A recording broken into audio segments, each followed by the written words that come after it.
Good morning, everybody. It's my last day here in London, so I felt it appropriate to give a bit of an update on how I've just been spending my time here in London over the past 7 to 10 days.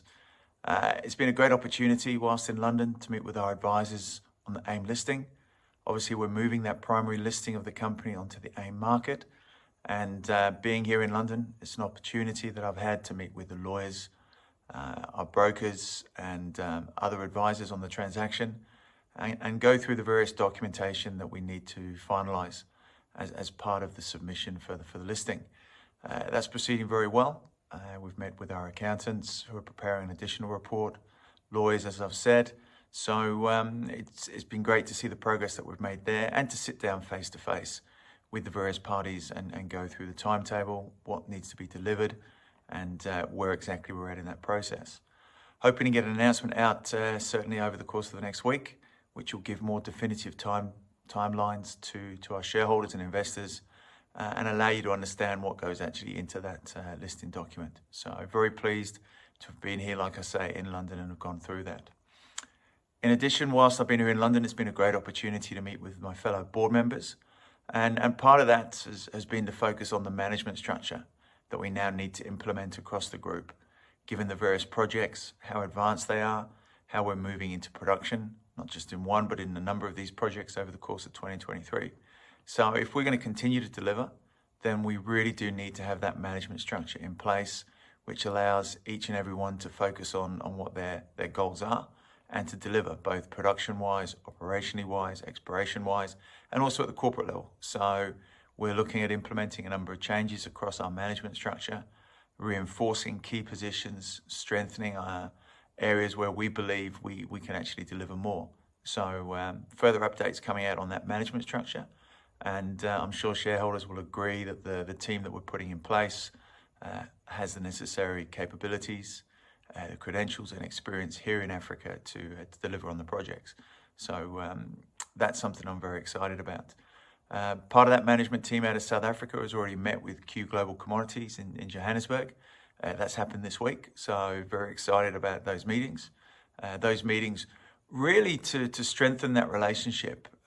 As I've said before, it hasn't just been about the subscription agreement with them investing money in the company, but clearly that's a great advantage to us. Effectively removes our funding risk going forward. But it's the broader relationship we have there with Q Global Commodities capabilities in the mining space, processing, logistics, and marketing of commodities too. So our team has met with them this week, and that's been a very positive meeting there for sure. I'm actually flying back to Tanzania via Nairobi this week, and whilst in Tanzania, I'll be there with, again, members of Q Global Commodities who are going to visit our copper at Kanusi and the graphite at Bagamoyo. So an exciting week ahead for me. It'll be great to get out in the field again, and in particular with members of the Q team. It'll be an opportunity for them to see firsthand the real opportunity that exists there. I'm incredibly excited about what Kanusi offers to us. You've seen us recently announce an increased interest in that project up to 75%, which I think was a very smart one and very timely there. And it was good to have Takela work with us to allow that to happen. So, you know, to be on site over the course of the next week, clearly there's going to be some updates out there. Plenty of photos, videos from us on site, and we'll probably try and do a nice live interview from one of those sites to really give our shareholders an idea of exactly what we've got there, what's going on there, and our plans for 2023, certainly at Kanusi, which I've unashamedly made clear that we want to have a small producing operation over the course of 2023. So a busy week for myself and the rest of the team in Tanzania. So certainly looking forward to that. In addition, I guess we're going to continue to put out updates there across our broader project portfolio. Blesberg, a lot of anticipation there on upcoming news, which we're very keen to get out to the market, myself as well. So that'll be coming soon. In addition, you've seen us establish a new operating subsidiary there in Zimbabwe. Consolidating our position here in East and Southern Africa. So Zimbabwe, somewhere where we've been active over the past 3 months. We've had a team on the ground, and we're working closely with our consultants and contractors at Southern Metals Processing there as well.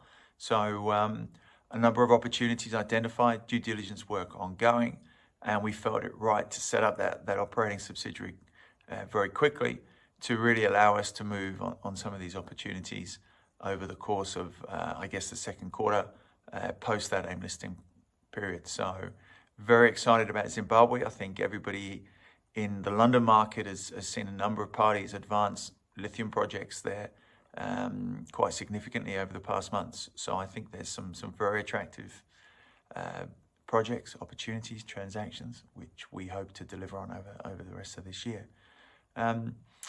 The position there in Zimbabwe is effectively reflecting what we're going to be doing elsewhere in Southern and East Africa. We now have a great platform to build this business. And I've said recently in an interview here in London that we were going to continue to build and grow this business. That's going to come organically from us delivering on production targets out of these various projects. But again, whilst we have this presence in these countries, in Tanzania, in Kenya, in Uganda, in South Africa, in Zimbabwe, in Zambia, we're going to look to expand our footprint there. We have teams on the ground. We have management capabilities. So, in accordance with that strategy, we will be building up a broader portfolio of battery metals projects. But each and every one of those has got to add to the company. It's not a deal for the sake of just doing another deal. We're looking at growing this business. We're looking at building it into one of the key battery metals companies here in Africa. And to do that, we can't rest on our laurels. We've got to continue to focus. And we want to get better. We want to get better. We want to get bigger.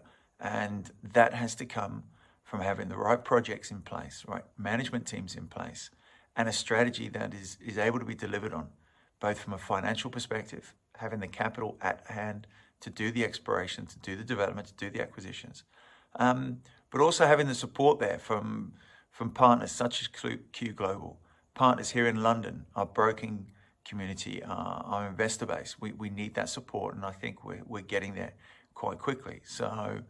So yeah, it's about delivering on that strategy and building on that base, which we've built up very quickly over the past several months.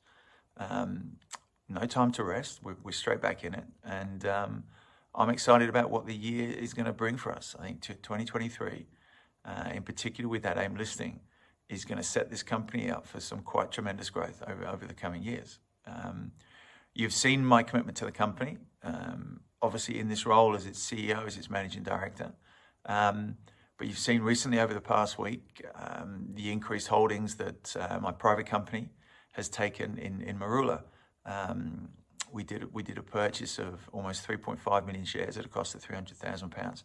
So that's my commitment to this company. I will continue to look to build my position. Compliance permitted, of course. There's only certain windows when I can buy shares in this company, given everything that's going on. But I will be continuing to build my position in this company, maintaining a strong, significant shareholder position because I believe in it. I believe in the strategy that we've got. I believe in the team around me. And I believe in the new team members that we'll be bringing in to support this business as we go forward. So look, yes, I'm unashamedly 100% behind this company. I want to see it grow. I want to see this strategy delivered on because I think being there, based out of Nairobi in East Africa, and with a good presence in South Africa now, in particular with that relationship with Q Global, really positions us to grow this business quickly, soundly, and responsibly for shareholders, and look to deliver across all of its projects in terms of production, in terms of value, over 2023. So, look, I just wanted to say thank you again to all the shareholders that have supported us over the past year, those that have got involved early on. I'm pleased for you. It's very pleasing to see you with those gains on the share price there. It's risen quite significantly over 2023, and I hope it will continue to do that, obviously. So thank you for your support. I'm always here, as are other members of the Marula team, to answer any questions or queries that you may have. And continue to follow us. Follow us on our social media platforms. Follow us through the official RNSs, which we put out quite regularly. See the progress we make. And, I'll be back here in London in early May. And it'll be a time to celebrate with that AIM listing having been done. And a time to meet with shareholders and to talk about other developments which would have taken place over the next 2 months. So thank you again, and it's great to be involved in Marula and with the team, and I'm looking forward, like I say, to an exciting few months ahead. Thank you again. Goodbye.